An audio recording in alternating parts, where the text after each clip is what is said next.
दोस्तों आज की इस वीडियो में हम लोग थर्मल प्रॉपर्टीज ऑफ मैटर का ही एक इंपॉर्टेंट टॉपिक पढ़ने जा रहे हैं जो कि है द थर्मल एक्सपेंशन।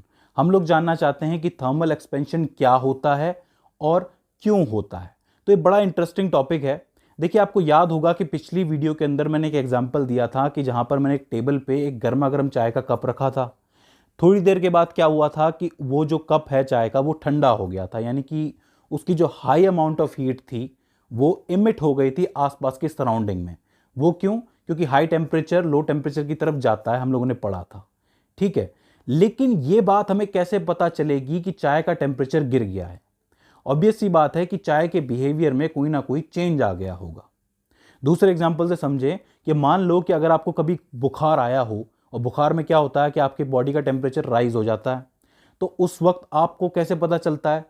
आप थर्मामीटर का यूज करते हो, थर्मामीटर आपको टेम्परेचर बता देता है। ठीक है, और मैं अगर आपसे पूछूं कि थर्मामीटर को कैसे पता चला कि आपका टेम्परेचर बढ़ गया है, तब तो इसका कारण होता है थर्मल एक्सपेंशन। कैसे? देखिए, हमें पता है कि जो मैटर है उसकी तीन स्टेट्स होती हैं, सॉलिड, लिक्विड और गैस। फॉर एग्जाम्पल आइस है, आइस जो है वो वाटर में चेंज हो सकती है, वाटर जो है वो वेपर में चेंज हो सकता है, और इसका उल्टा भी हो सकता है, वेपर जो है वो वाटर में चेंज हो सकती है और वाटर जो है वो आइस में चेंज हो सकता है। ठीक है, तो ये जो चेंज हो रहा है इनके बीच में, इसका कारण है थर्मल एक्सपेंशन। कैसे? देखिए, ये होता है सॉलिड का हमारे पास स्ट्रक्चर कुछ इस तरीके से होता है। इसमें जो मॉलिक्यूल्स होते हैं वो पास पास होते हैं, लेकिन बहुत छोटे लेवल पे ये वाइब्रेट करते हैं। हमें वो वाइब्रेशन सीधे नज़र नहीं आ सकती है, लेकिन माइक्रोस्कोपिक लेवल पे वो वाइब्रेशन होती है। ठीक है, अब ऐसा हो कि आप इस आइस को हीट देना शुरू करो। हीट देने की वजह से क्या होगा आपको पता है? इसके जो मॉलिक्यूल्स हैं उनकी काइनेटिक एनर्जी बढ़ जाएगी। काइनेटिक एनर्जी बढ़ने का मतलब है कि वो और तेजी से मोशन करेंगे। अब जरा ध्यान से समझिए कि अगर एक मॉलिक्यूल तेजी से मोशन कर रहा है और दूसरा उसके रास्ते में आ जाएगा, तो ये दोनों आपस में अपनी एनर्जी शेयर करेंगे। करेक्ट? तो ये और दूर जाएगा, ये भी और दूर जाएगा। इसी तरीके से सारे एक दूसरे से टकराएंगे तो ये और ज्यादा दूर जाएंगे। तो थोड़ी देर के बाद आप ये देखोगे कि ये जो इनका एरिया था अचानक से एक्सपेंड कर गया है, यानी कि एरिया बढ़ गया है। पहले इतने से एरिया में ये बर्फ थी, अब ये इतने बड़े एरिया में बर्फ हो गई है, यानी कि एरिया बढ़ गया, डायमेंशंस बढ़ गए, एक्सपेंड हो गए। करेक्ट? और ज्यादा हीट दोगे तो और ज्यादा बढ़ेंगे। ठीक है, और फिर एक वक्त ऐसा आएगा कि ये लिक्विड के स्ट्रक्चर में आ जाएगा। कहने का मतलब यह है कि इसके मॉलिक्यूल्स एक दूसरे से इतना दूर हो जाएंगे कि ये लिक्विड के स्ट्रक्चर में आ जाएंगे। इसके बाद क्या होगा? इसके बाद आप इसको और ज्यादा हीट दीजिए। जब आप इसको और हीट दोगे तो ऐसे में ये मॉलिक्यूल्स और तेजी से टकराएंगे, क्योंकि अब इनके पास फ्री स्पेस है, ज्यादा फ्री स्पेस है, तो ये और तेजी से टकराएंगे एक दूसरे से। और जब ये और तेजी से टकराएंगे तो ये ज्यादा से ज्यादा एनर्जी शेयर करेंगे। फिर क्या होगा? एक वक्त ऐसा आएगा कि ये गैस के स्ट्रक्चर में आ जाएगा, यानी कि इस बार मॉलिक्यूल्स बहुत ज्यादा ही दूर हो जाएंगे। ठीक है, तो इस तरीके से हीट की वजह से मॉलिक्यूल्स जो है वो अपने डायमेंशंस को बढ़ाते हैं, जिसे हम कहते हैं एक्सपेंड होते हैं।